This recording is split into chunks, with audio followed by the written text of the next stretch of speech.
People ask me all the time, what does it mean when you say, well, what does it really mean when you say to invest smart, buy right, and borrow better? On my last video, I spoke briefly about investing smart, buying right, and borrowing better for real estate investors.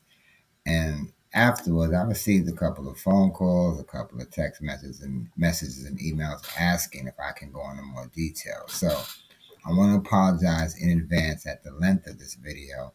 But if you're a real estate investor and you want to know, my thoughts on investing smart, buying right, and borrowing better from the experiences that I've had, today I'm going to cover, basically one component of it, which is the invest smart component of it.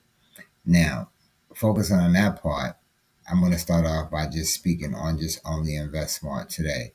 And inside Invest Smart, I'm going to share with you that there's two pillars or two components that come with it. It's an analytical component and a strategical component. Now, the analytical and the strategical component both work hand in hand. You need them both. If you only have the numbers but no plan, then you're guessing. If you only have a plan but no numbers, then you're gambling. We're not here to guess, and we're definitely not here to gamble. So we're going to invest smart. We're going to talk about how that's actually going to work. Now, if you don't know me, my name is Anthony. I'm basically, I help new and experienced investors in this particular area. I help them look at deals the right way, so that you can stop hoping and start deciding and basically making decisions with the right strategies in place. Now, in this video, I'm going to show you a couple of things. One, how to think about the two pillars of Invest Smart. The first pillar, analytical. Second one, strategical. What's the analytical pillar? Let's start with that component. The analytical component, just basically means we let the data do the talking before we let our feelings do. Um, but you got to ask yourself, what do the numbers say? What do the numbers say about the economy? What do the numbers say about the local market that you're in? Um, what do the numbers say about this exact deal that you're actually working on? Now, that's the basic analytical side of it. So you look at the data on two levels. You look at the data on the national level, what's going on in the entire country. Look at the data on the local level. What's happening in the city or the neighborhood that you're looking to invest in? Now, let's break those down. The national data. The national data is like the big weather report for the entire country. Ultimately, you can look at it like that. It doesn't tell you if one house is a good deal, another house is a good deal, but it tells you what kind of storm or what kind of sunshine you're invested in. Uh, Here are the big ones that I like to look at. The first one I look at for the most part is the interest rate. That's what it costs to borrow money. The second one, interest rate, they start there. Usually, the lower the rate, the lower your payments are going to be for the most part. So most people can afford to buy when the rates are low. That can actually also, help push up, the property values. The higher rates do the exact opposite. I'll give you a good example. Let's say rates are very high. You want to flip a house, it might be harder because buyers might say, "Hey, my payment's too high." I'll wait. But in a high rate world, rentals can stay strong because people basically still need a place to live. So if you just can't buy right now, they're going to rent. So if interest rates help you decide, is this a better time to buy and hold or for a quick flip? Uh, that's what you got to look at. Next is inflation. That's basically just a fancy word for how much our prices are going to go up every single day. We look at reports like CPI and PPI, Consumer Price Index, and stuff like that, but you don't need to memorize those names. What you basically need to do is just remember when inflation is high, the cost of food, the cost of gas, the cost of materials and services rise. And usually to fight inflation, the Federal Reserve, they raise interest rate So if the high inflation can lead to higher borrowing costs, so that basically is going to affect your rehab budget. That's going to affect the rent you need to charge your tenants. That's going to affect all your returns you expect to make. Next is your GDP. We look at that too. Your gross domestic product. Think of the GDP as a report card for the country, for the entire country. If the GDP is growing strong, then that basically means businesses are doing well. The more people have jobs, it means a couple of things. There's more demand, for homes and commercial space, things like that. But if the GDP is weak, then people may be more careful. They may delay, big purchases like homes or investments and stuff like that. Now, finally, on this side is the CCI, the Consumer Confidence Index. That's just basically a fancy survey that people ask, and they ask if people feel good or worried about their future. If people feel good and secure, all right, then they're more than likely to buy a house or sign leases and spend money in stores and stuff like that. But if people feel scared, then they tend to hold back. Now, as an investor, things you want to know is, are people really ready to buy and rent, or are they pulling back? So that's your national. Next, basically, is that's the big picture of the national. The national numbers tell us the kind of environment that we're in. That's important. But you don't buy the whole country. So as an investor, one of the things you want to look at now is, because you buy one property in one neighborhood, you want to look and zoom in the local level. Now, with the local level is the local data that you want to take a look at. Local data is like checking the weather report for your street, not your whole nation. You can use that analogy right there. So the things that I like to ask for are the people moving into this neighborhood and moving into this area or moving out of the area. Uh, are businesses coming here, or are they leaving? Are rents going up, or are they staying flat? Let's break down a couple of key parts here.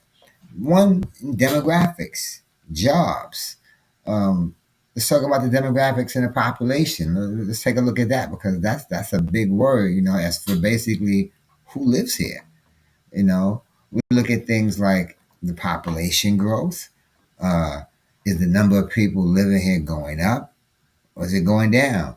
It's a growing population basically means there's more demand for housing. You know, job growth and unemployment. Are there jobs in this local market? Are there stable jobs in the local market? A strong job market basically means tenants and buyers can actually pay rent or mortgage. It's going to be one of the two. You got to live somewhere. Average income and wage growth. Are people earning enough to afford the rising rents or prices? And that's a great question. Migration, like I said before, are people moving in or moving out? that's important as well. If a city is losing jobs, people may move away. Because the jobs are leaving. Rents drop, vacancies go up. Now that might not be a good place for a long term buy and hold. So strategies.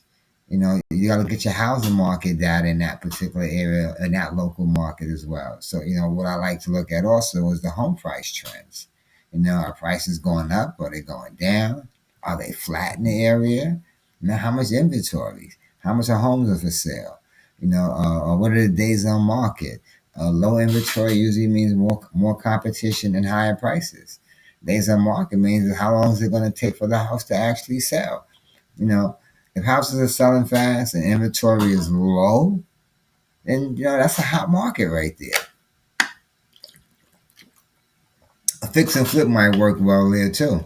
But buyers are active and ready. So you got to figure out what your strategy. What it's going to be. If a home sits on the market for a long time and inventory is high, then that might push you more towards a rental strategy. Or a better discount on the purchase. Days on market.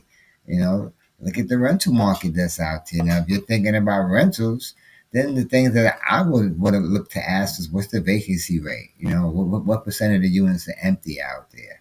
That's important. So the high vacancy can also mean units, too many units and not enough demand. What's the average rent? What are the similar units? What are similar units renting for? This is the key for your income numbers. Rent growths are rents climbing each year? Are they staying flat? If the average area in the rent is $1,800 a month, but your deal only works if you can charge 2,300, then the data right there is telling you be careful. It's not a great deal. So things you gotta look at. Um, the deal level metrics that you gotta take a look at. Just again, once you know the local data, you can look at the actual deal. And then you gotta ask questions like, what's your NOI, which is your net operating income. That's just a fancier say how much money is coming in minus all operating and expenses before the mortgage, you know, and that gives you an NOI. So, for example, if your property brings in $3,000 a month in rent, and your monthly expenses like taxes, insurance, repairs, and management totals $1,200, then your NOI ultimately is $3,000 minus that $1,200 equals $1,800. So once you know your net operating income, then you can look at things like your cap rate. How much return are you getting compared to the purchase price? If the property costs you $300,000 and your yearly net operating income is 21,600, then your cap rate is basically 21.6 divided by 300,000, which is about 7.2%. So that's your cap rate. What's your cash on cash return? How much money are you getting on the actual cash that you put into the property? If you invested $60,000 of your own money and your yearly cash flow after the mortgage is $6,000, then your ultimate cash on cash return is $6,000 divided by $60,000, which is basically 10%. You don't have to be a math genius for this. You just have to be willing to write it down, and let the numbers do the talking. That's basically it. So ultimately, to summarize it, that's the analytical component, national data, local data, deal levels. Then you got your strategic component. This is where you basically answer a couple of questions. Basically what the numbers say. What's the best strategy for me with this deal? Bottom line, what does the numbers say? That's your actual strategic pillar for the most part, or your strategic component. And it's about choosing the right play. And it answers the questions that you're gonna have, like, should this be a buy and hold? Should it be a buy and hold rental? Should it be a fix and flip? Should it be an STR, like a short term rental, or Airbnb? Should we be looking at this, as a commercial deal? Your strategy ultimately should match your numbers and your goals. That should be the bottom line. So, one more last example to summarize this again. You got basically, say you got two neighborhoods. Now, imagine the two neighborhoods. They're both in the same city. Neighborhood A, strong growth. People moving in, rents are rising every year, vacancy is low, but the data says it's a lot of demand, solid rentals. Um, but here, a buy and hold strategy might be perfect. So you buy the property, you rent it out, and you let time and rent growth work for you. Strategy B, prices are too low. Neighborhood B, prices are too low. Homes are older and need work, but they're renovated. They're selling quickly for much more. The data says people love remodel homes in this neighborhood. They're basically willing to pay for it. This might be a good area. It might be a good area for a fix and flip. If your numbers support it, basically it could be. Same city, two different strategies, but because the data and your goals are different. So ultimately, you can look at another one like a short-term rental versus a regular term rental. Um, and with that one, another example would be uh, you look at a property that's near a beach or near a tourist spot, and the local data would basically tell you hotels and Airbnbs are busy. The night rates are strong. They make good money. Local laws allow the STRs, allow the short-term rentals. Um, the analytical side says if I rent this long term, I might get $2,000 a month. But if I rent this short term, I might average $3,500 a month, even after cleaning and fees. So now your strategy component asks you, do I want the extra work and management of a short term rental, or do I have a team in place that can handle the guests and the cleaning? If yes, maybe the short term rental works. If no, maybe a simple long term rental might work. Might be a better, a smarter deal for you, even if the top number is lower. The strategy is not just about the deal. Keep that in mind. It's also about your lifestyle. That's important. Your risk level, and your time. Um, Ultimately, how these two components work together, and let's bring it all together. Invest smart, two components, analytical side and the actual strategic side. The analytical side basically answers what do the numbers say. The strategic side basically answers given these particular numbers, what's the best move? What's the best move for me? So gather your data. Gather your local data first. Check the national data to set your expectations. Run the deal, run the numbers. Run the numbers like that, the net operating income, the cap rate, the cash on cash returns, excuse me. Then choose your strategy. Buy and hold, fix and flip, short term rental, listen, or commercial. Now, that's what it means to invest smart. So I hope this answered your question. Look out for my next video where I'm going to talk more about the other components of my motto, which is buy right and borrow better.